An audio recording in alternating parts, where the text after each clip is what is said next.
Hey everybody, it's Mitch, and welcome to my next video. Today, we have got another Dungeons & Dragons 3.5 video, and today we will be talking about spellcasting. We're going to be going over all the basics. So, how to cast how spellcasting works, because it's really complicated. So, let's go over it. Now, if you're new to the channel, definitely subscribe. I've got more videos like this. Like I already have a video on explaining the difference between prepared spells and spells known. So I've got another video that really does a great job explaining the difference between those two.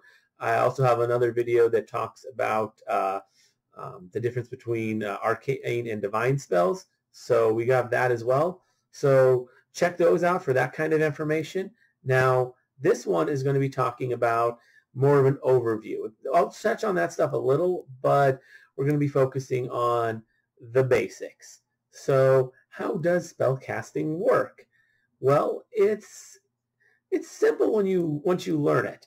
So first off, as you know, it's spells prepared versus known. From that video, you'll have known that you have your spells known. Either you just know them all from your class, like you will with pretty much any divine with most divine classes, all the ones in the player's handbook, as well as some in the advanced one and the supplemental books. But supplemental books, that's not always the case. And then you have your arcane, where you only know some, and you have just your set list. That's at least the case with player's handbook. Again, supplemental materials sometimes change that with some of their casting or classes. So you have that. So you know that you have those two things that you have to worry about. You may or may not. You may only be dealing with one or the other, maybe both in the case of the wizard, as well as a few other things in the supplemental books. Only the wizards and player's handbook, though, as I mentioned in my other video. Anyways, so there's that. Fairly straightforward. But then you also have several other aspects, like, you have to worry about arcane spell failure. Now, this only applies to arcane spells, not divine spells, as I'm pretty sure I mentioned in my video on arcane spells versus divine spells. So check that out if you want to learn more about the difference in that. Now, with arcane spells, it again only will work. You only have to worry about arcane spell failure for spells that have somatic components. If they do not have somatic components, meaning components where you have to move, like you have some gesture you have to make, then you don't have to worry about it. But if there's no gesture, or you're using a still spell, then you do not have to worry about arcane spell failure, and you can cast your spell without any problems. Now, if you do have arcane spell failure, as you probably know, you just roll some dice, D percentile, have some sitting right here. You know, it's 2020. I play D&D literally right here, so my dice are all right here. Like, I got a handful of them right there. Literally did not set that up. That's just where my dice are. Got a lot more than that. That's just what doesn't have a bunch of crap on top of it. Anyways, back to what I was talking about. So that's what you do. You roll a percentile dice like these, and after you've rolled those percentile dice, what you would want to do is you'd have to roll higher than your arcane spell failure. So if your arcane spell failure is 5%, you're going to need to roll at least a 6 on these, which isn't hard to do. There's it goes between 1 and 100. Like a 0, 0 is 1. So if you get the 0, 0 here, and then you also get a 0 here, that's 100. But if you get that, like, that's an 8. That's a 2. So that's just a quick little explanation on how percent dice work. The rest of it's pretty straightforward. You know, like if you see, what's that, 3 and we'll say 8, or yeah, 5. We'll say 5. So that's just 35. No big deal. Real basic. Not much explaining necessary for that one. But anyway, so you just need to roll a 6 if you have a 5% arcane spell failure. Or if it's, you know, higher, you roll that. Now, the thing is, you generally don't want any. Most arcane spellcasters are going to do everything they can to get that to 0, so they never have to roll that. So yeah, if it's 0, you just have to roll a 1, which you're guaranteed. So you don't even roll 0. Generally, I mean, you can if you want. You just guaranteed win. Can be fun to do. Anyways, what else? So that's the basics on arcane spells. With divine spells, you don't have to worry about that at all. Nice. Other things on that. So another major aspect of spellcasting is your spell save DC. This is really important. So a lot of spells, in fact, most spells, will allow your opponent or whoever the spell is being cast on a saving throw. This mostly applies to damaging spells. Beneficial ones they generally don't have that, or if they do, like, who cares? You can just choose to fail it. Like, technically, if someone casts Cure Light Wounds on you, yeah, you can roll a will save for half, but why? I mean, why not just auto-fail the will save and get the full healing damage? I mean, unless you're, like, undead or damaged by it, which is the main reason why there's a save listed, but yeah. Anyways, I digress.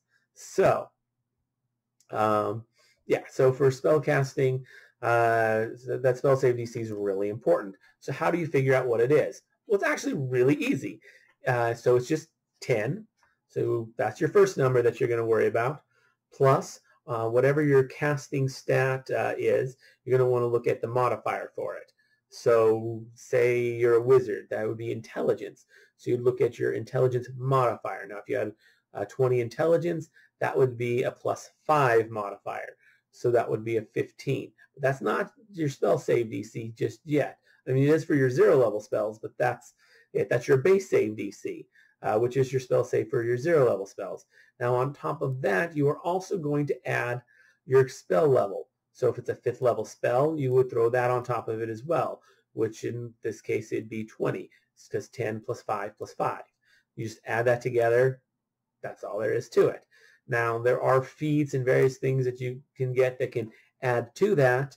Those are a little hard to find, but you can get them, and they will make that number higher. So that's all that is. Then your opponent just needs to roll their save, and they have to, roll at least that number, or else they fail and they take the the full amount effect of the spell instead of just a partial effect, which will be listed in the spell what that is. If it's a reflex, it's almost always half.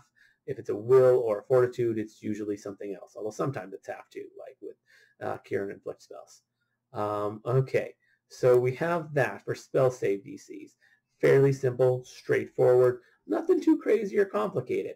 Now you also have to worry about caster level. So sometimes spells will be subject to spell resistance, and your opponent might have spell resistance. So what you need to do with that is roll a nice d20, and you're going to want to just roll that. Oh, I got a 13. It's hard to show because I have to actually pick up the dice, but that's what it was. There's no way to prove that's what it actually was. But anyways, so you get that, and then you get to add that to your, you get to add that to your caster level. So say you are a 14th level wizard. I just rolled a 13. That means you got 27. So you look at your opponent's spell resistance. Did you roll higher? Did you roll that number or higher? If you did, sweet, your spell works. If you didn't, unfortunately, your spell fails, and you don't even bother rolling anything else. Generally, you'd roll spell resistance first. It really doesn't matter the order from a mechanics standpoint. I mean, if this fails, like, you could do the saving throw first, but really you should do the spell resistance first, because that's what's going to apply first. But it doesn't matter. It really, really doesn't matter. If you screw up the order, who cares? Or if you just want to do it in a different order, it doesn't matter.